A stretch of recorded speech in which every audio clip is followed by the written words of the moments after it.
If your art is feeling a little too predictable, it's time to put those brushes down. Today I'm showing you 10 advanced mark making tips using everything from clay scrapers to plastic. We're working fast, being messy, and breaking some rules to find textures you just can't get with a brush. Let's get started. Okay, so let's start off with some graphite sticks. This is it's a very used Lyra 9B graphite stick. You can get these anywhere. I'll make sure to leave a link above. These are one of my favorites just because they can make really fun lines like this. You can also do some shading, which is nice. But one of my favorite ways to use them is to dip them in water. And then you're going to get these bold black marks. You can come back in and wet the graphite to make shades like that. So you can scrape back in with a palette knife. Might kind of dry it on me a little bit there. Let's get that a little bit more wet. You can make these really nice sort of gradients. Scrape back in with a palette knife. You can also use our scraper tool to make some fun marks. And you guys know that I love line marks like that. So yeah, that's a really fun way to use graphite. It does mix with watercolor. Let's do a little bit of that. See what we get. You can mix it together and make your own graphy tint kind of colors. So that's really fun. Let's move on to the Lyra on the deli paper. So that really should say wax crayons, but we're going to do both. So I've got a Lyra and a Caran here. I'm just going to scribble some of this on the paper. You're going to see the difference. The Lyras are a bit more soft than the Caran. Palette knife, and put some on that on deli paper, and then we can just scrape back in. You see it leaves a pretty cool mark. You can also use the thin side to get some really straight lines like that. Here, let's do, of course, you can use a scraper. I'm going to try all the materials. And you guys know I love to do this over watercolor. So that's really a fun mark to make. Let's do the Caran now.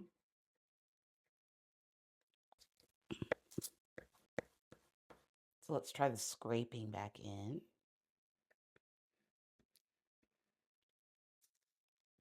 You still get a pretty good mark with this.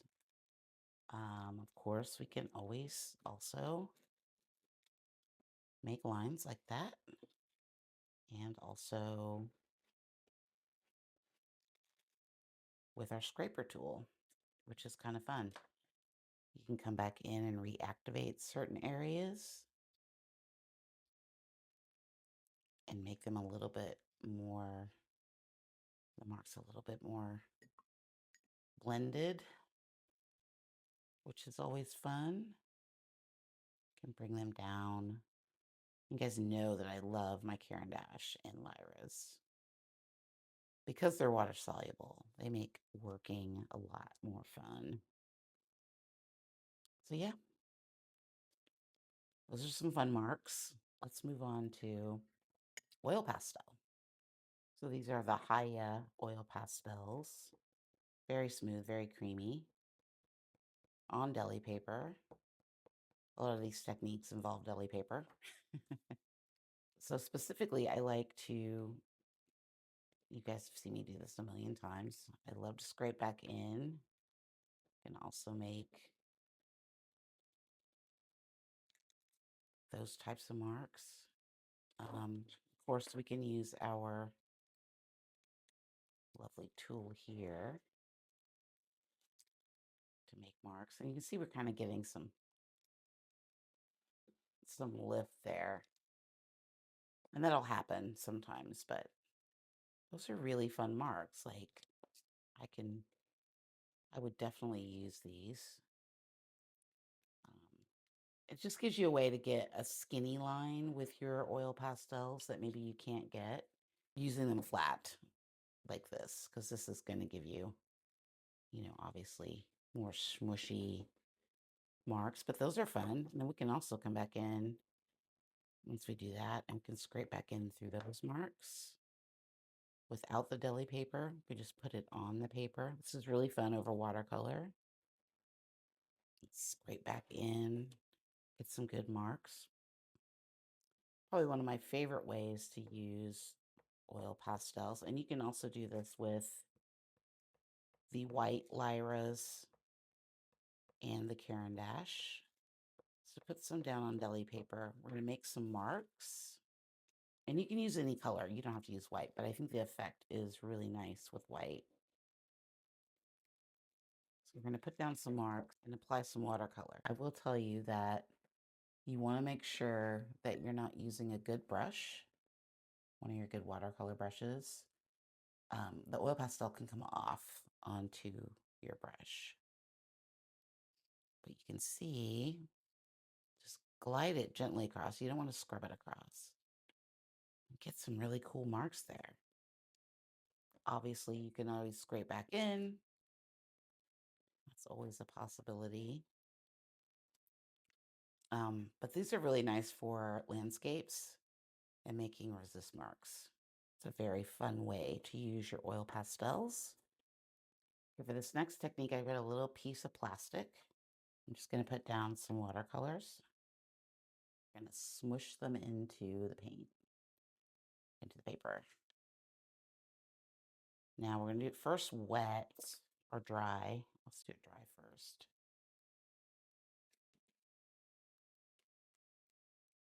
And you get a pretty cool effect there. Kind of a nice way to make a gradiated wash. I'll just put down a little bit of color here. It gets a little messy. But that's kind of fun. Actually, we'll go ahead and that's kind of a fun way to make marks. And you can always go back in and kind of move them around a little bit. So whether you use them wet or dry, I think the wet is a little bit messier. You can always scrape back in. So really, I mean, the way I found out about doing most of this was just playing and doing little messy sketches like this. Yeah, I'm a messy swatcher, sorry. Okay, the next thing I want to do is ink with a skewer. So I'm just going to pour out a little bit of the Sumi ink. I don't need a lot.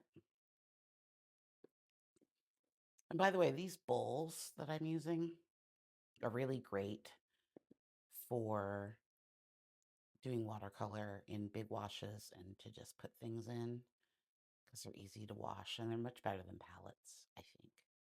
So this just Skewer Technique. This is really a simple line. Ooh, that ink is smelly. You can use the sides to make some pretty cool marks. Of course, we can always add water. We can always spritz, especially with the Sumi ink. Makes these really wonderful sort of granulating tendrils that we can make. I like the Sumi ink, although it's very smelly. But you can see how you can change that up a little bit. Let's try the ink with a scraper tool. That's our next one. I actually haven't tried this yet, so trying this for the first time. I'm gonna get a lot of ink on there, like on the back. And you can do this with watercolor too, but look how you can like get some really dark marks and just drag it through. Make these really fun. could use this end. Scrape back in. Oh, I had another one I wanted to try too. Something else I like to do is I have this straw that I cut little slits into. And I like to get ink on here. Oh, this is down here. And make marks like this. There's really no limit on what you can do. You just have to play. Make mistake. There's no mistakes because you're not making anything. And then when you figure out what kind of marks you like to make, you start using them in your work. These are really fun. Okay, go to watercolor sticks next. You guys know I love these Daniel Smith watercolor sticks. This is the, oh, that's Moon Glow. I didn't want that one. Two purple colors. This one is Carbazole Violet. Oh, that's really hard to say. Of course, you can use them dry. I like to use them wet. So I can really get in there and get some marks. And then I also like to use my scrapers and palette knives to scrape back in over top. So versatile, these sticks. I was reading that one of these sticks is equal to four pans of watercolor. So they're like 15 bucks, but a normal pan of watercolor will cost you like $12. So you're saving money actually when you're buying these. We can also come back in obviously with water. The thing that I like about the sticks too is that when you put down them dry and then go over it with water, it tends to leave the line, which is something that's pretty cool to incorporate into your work. God, I'm making a big old mess here.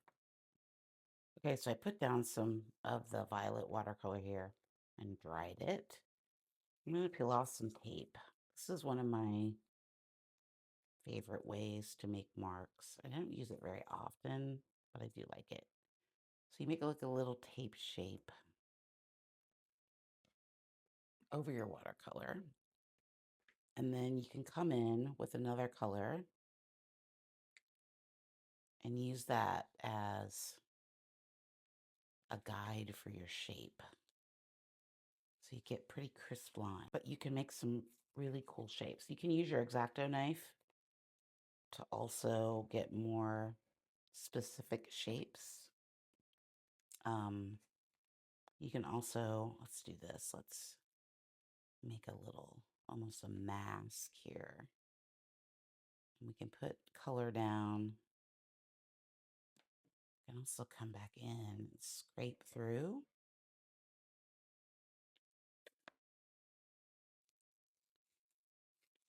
Oops. And that's going to leave us a pretty cool shape. Okay, I made that one perfectly straight. You don't want to do that.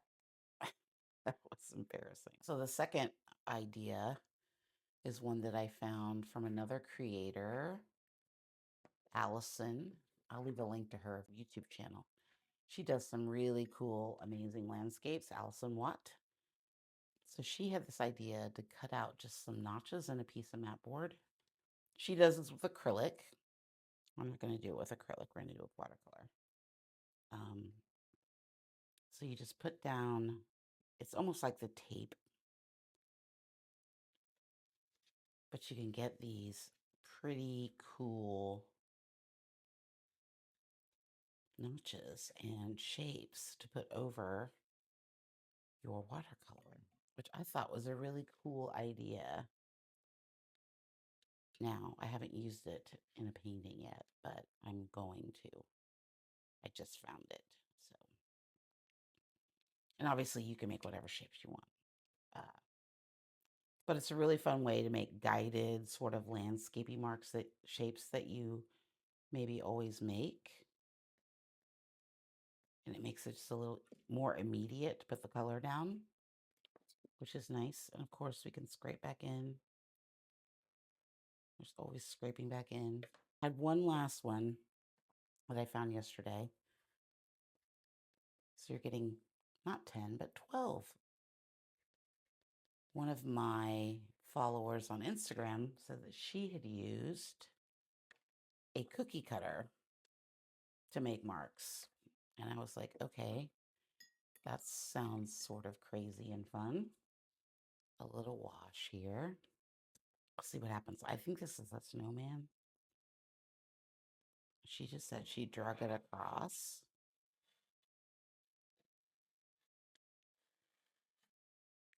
I mean, that's kind of fun.